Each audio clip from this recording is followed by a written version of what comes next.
that war is a test of will and it's a test of logistics. Ukrainians have far superior will over the Russian troops. We know that, that's clear. There was something rotten inside the system.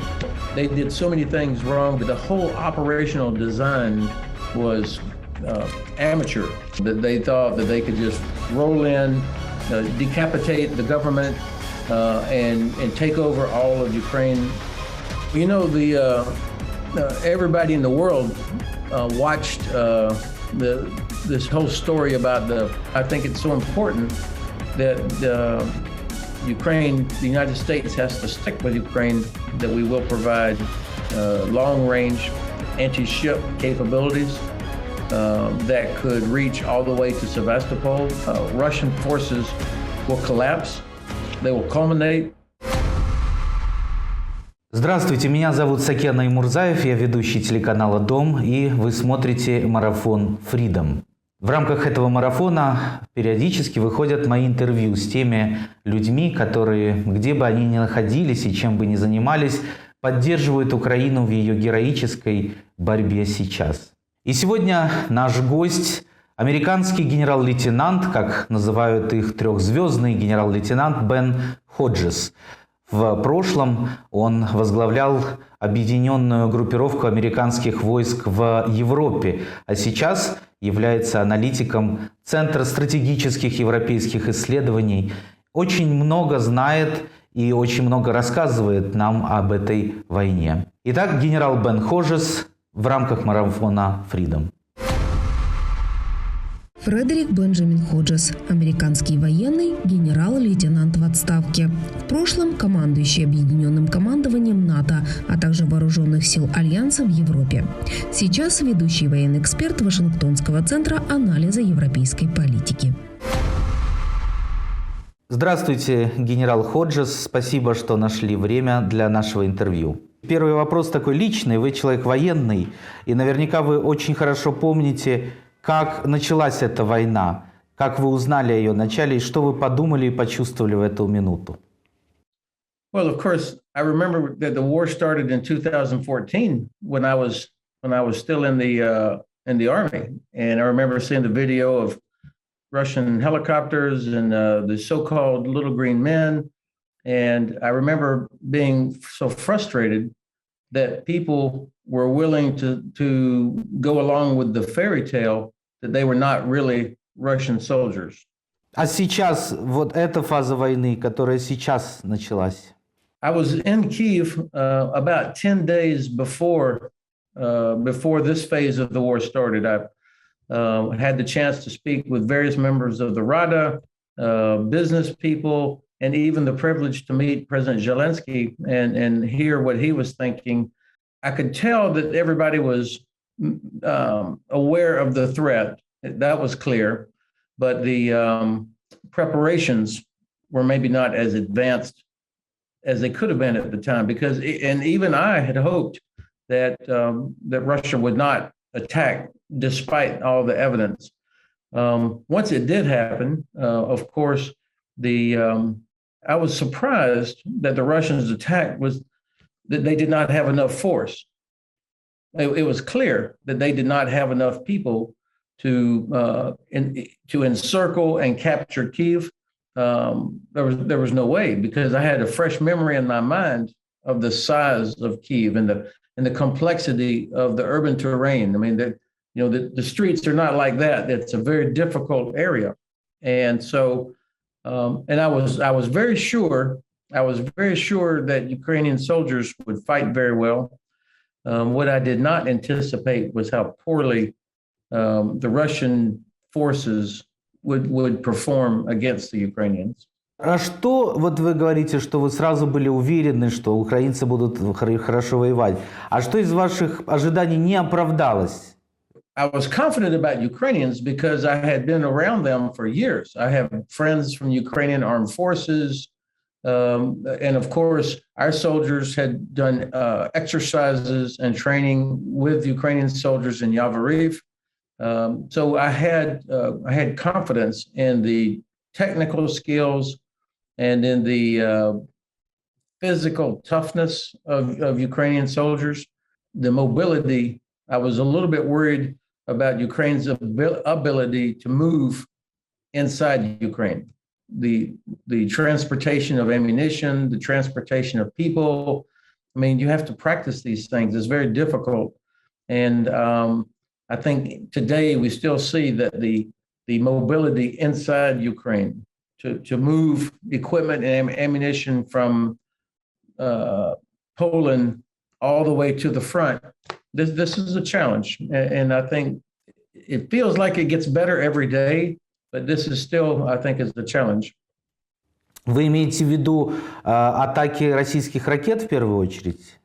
Not so much. Of course, there's pressure from the Russians, but the Russians do not have the ability. They have not been able to disrupt the transportation networks. What I mean is the process, the management. Who's responsible for getting all the equipment to the right place?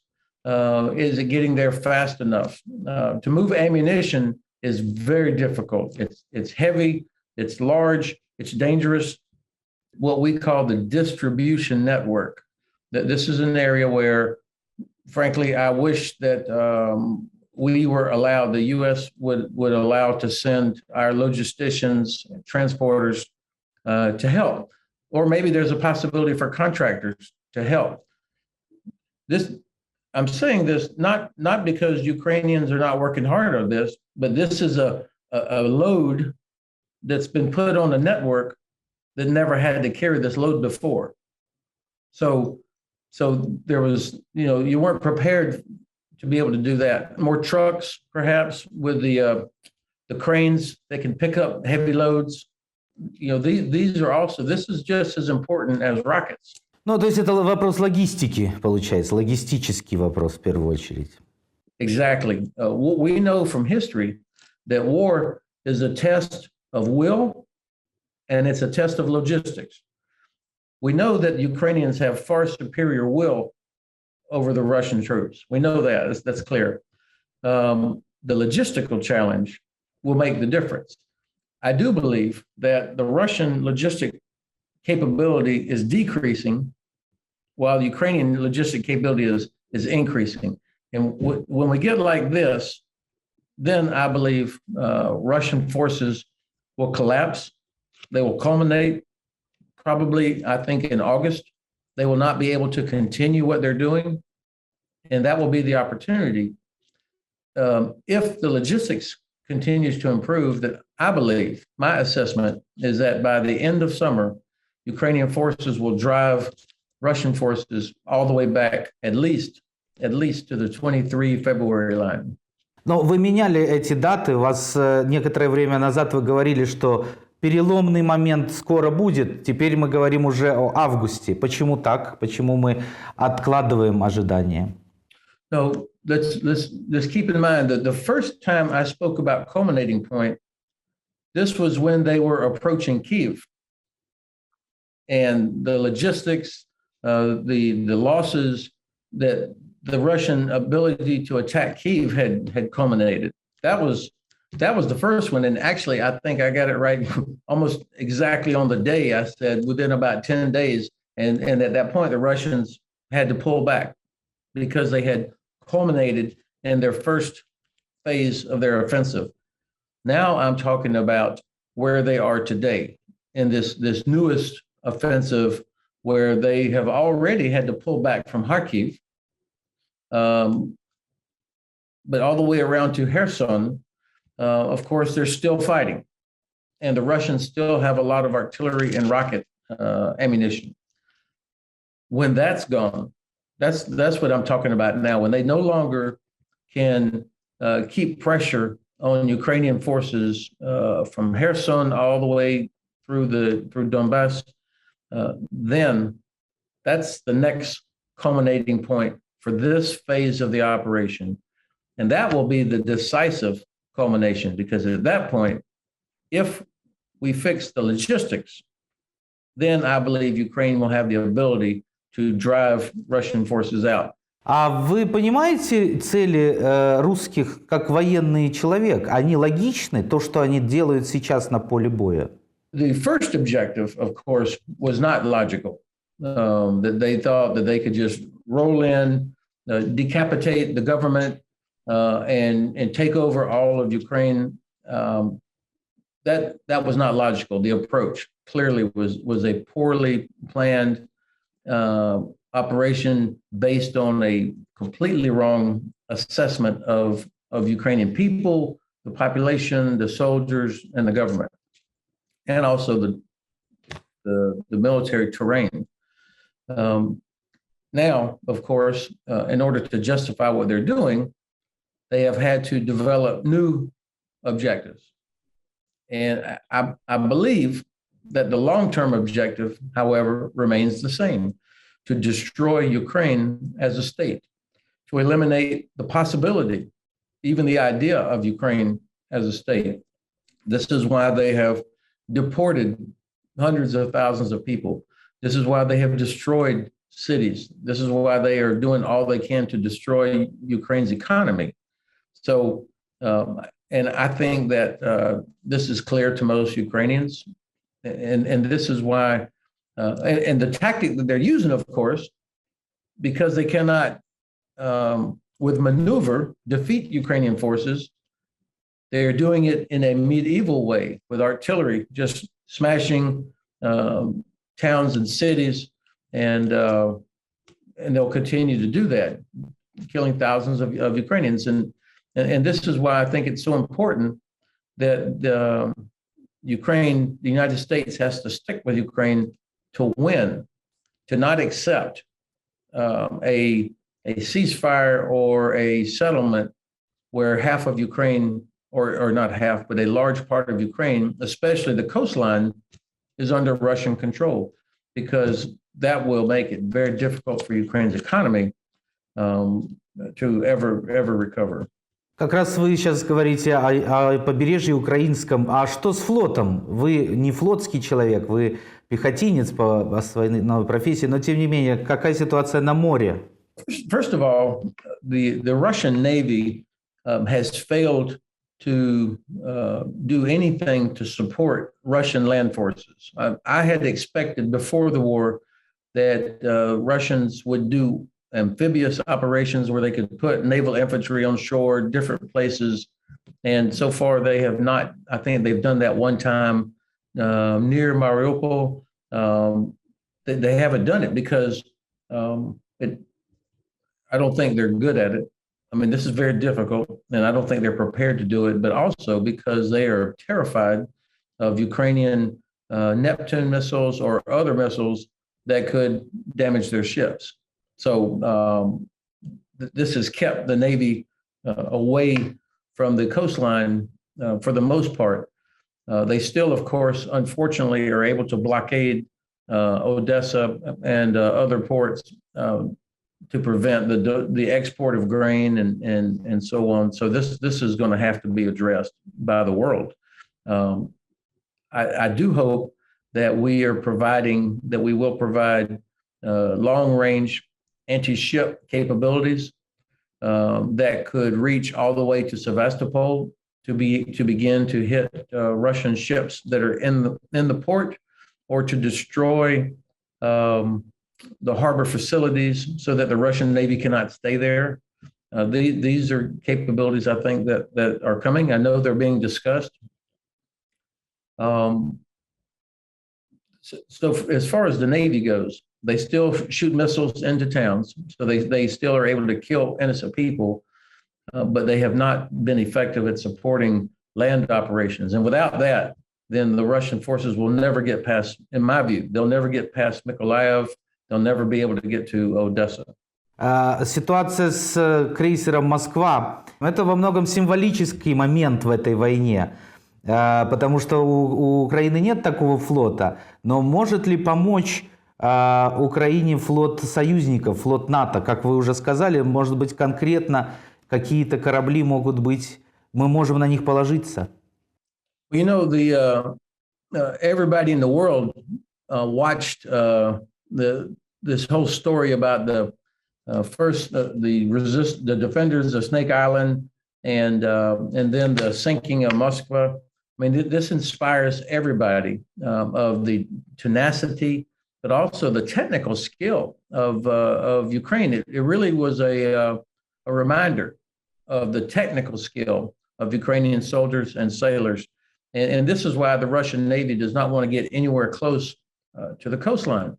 I do believe that we are going to have to find a way to break the blockade, whether it's with NATO ships that are already in the Black Sea, which means Turkey, Romania, Bulgaria would have to do something, or more likely, if the United Nations would put pressure on Russia to allow the export of grain, because millions of other people need that. And of course, Russia is saying that the only way they'd allow it exported would be if sanctions were removed. And I think this would be so. Russia is using grain as a weapon, food as a weapon, just the way they have attempted to use gas or energy as a weapon. And so we're going to have to, this is why it's so important that we help Ukraine smash Russian forces, defeat them inside Ukraine here this summer, to include smashing that Black Sea fleet in Sevastopol. This is not something you can negotiate with the Russians, I don't believe. Генерал, когда началась эта война, вот эта фаза, и Путин сказал «специальная операция», первая мысль, которая у меня была, он передразнивает вас, ваши вооруженные силы. Специальная операция «Буря в пустыне», специальную операцию «Desert Fox», «Пустынный лист». Он пародирует операции Соединенных Штатов. У вас есть такое ощущение? That's actually a very good question. We made mistakes ourselves by not,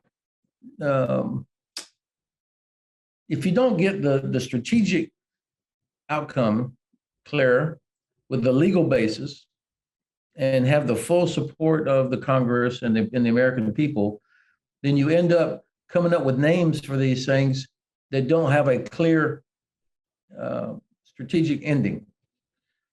The exception, in my view, was Desert Storm. I mean, President Bush was very clear. The first President Bush was very clear what this was about. And when they achieved the objective, they stopped.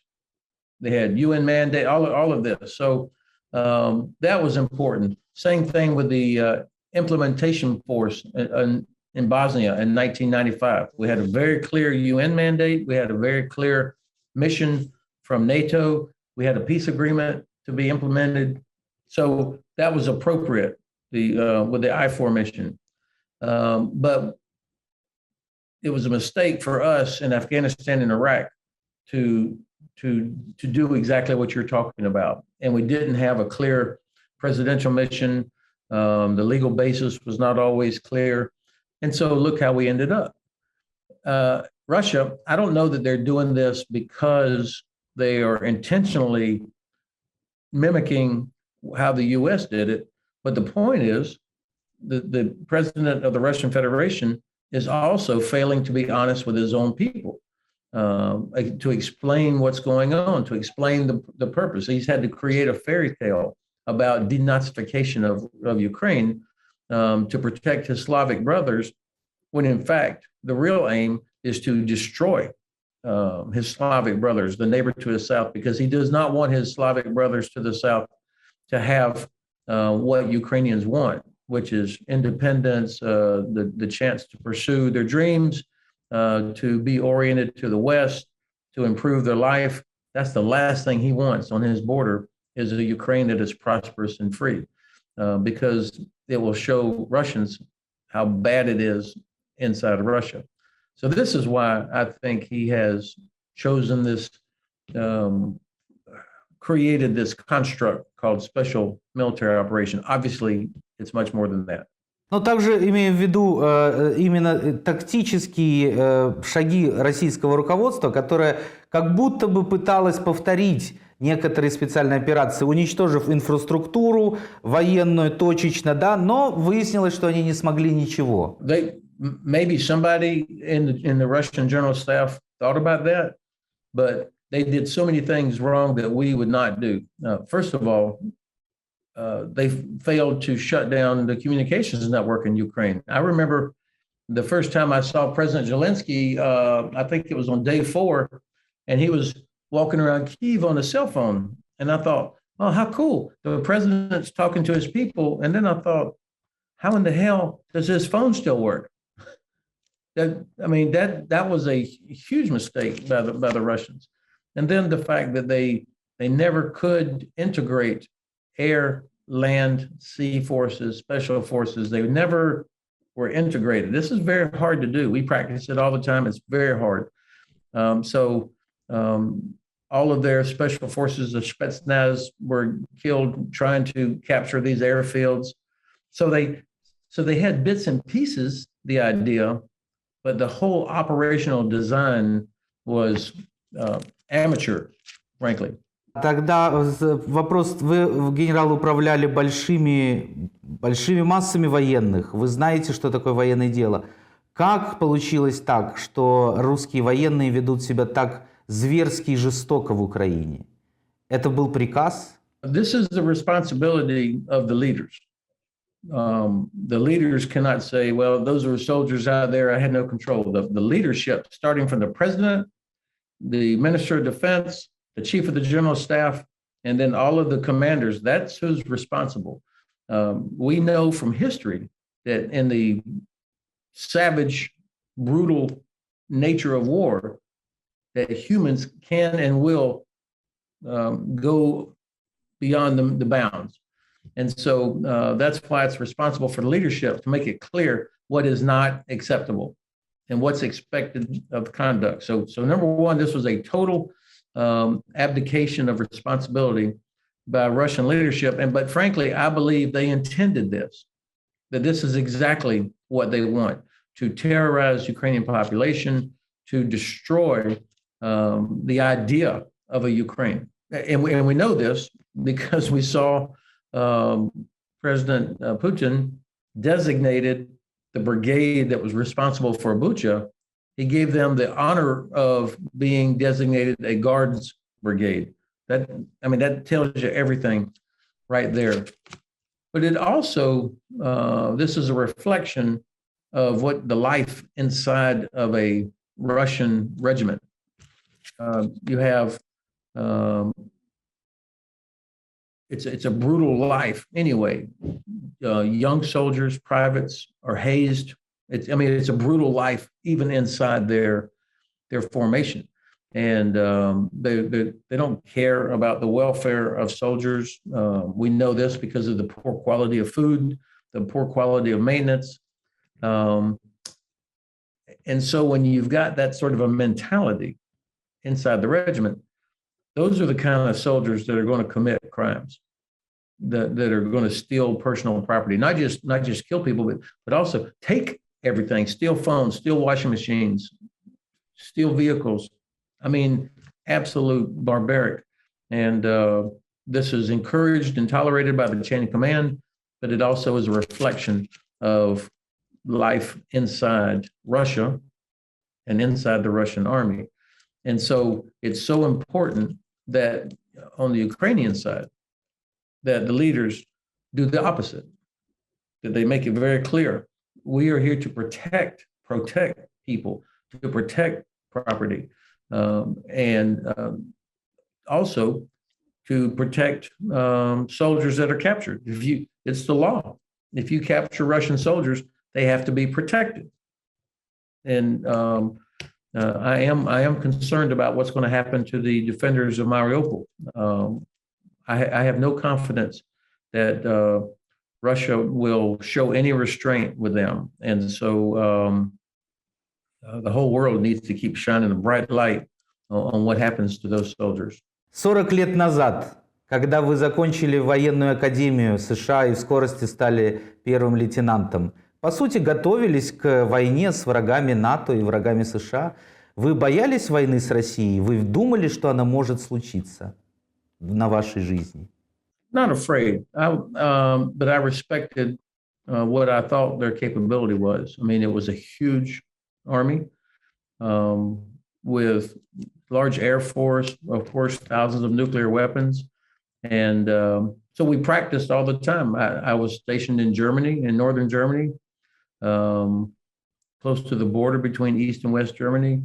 I went into Berlin several times, to West Berlin, and I could walk into East Berlin. So I had respect for what I thought their capability was. But I also began to see signs of the corrosion inside the military. One time when I went to Berlin, I had to go through a Soviet checkpoint to go from the West Germany into East Germany and then East Germany to West Berlin. And I went through a checkpoint. And while I was waiting there, a Soviet soldier came straight to my vehicle, raised his shirt, and he had two belts for a uniform, leather belt with a big brass buckle with a hammer and sickle on it, the uniform belt. And then he did that. I mean, right at the checkpoint, he sold me a piece of his uniform for 5 Deutschmark. Now, I was a young officer. I was not very clever to have done that, but it was like, wow, yes, of course. And then as I drove away, I thought, even as a young officer, I thought, wow, they are so corrupt that this soldier at a checkpoint would sell a piece of his uniform for 5 Deutschmark. And that told me that there was something rotten inside the system. Thank you very much. Спасибо, генерал. Thank you for the privilege. Be safe.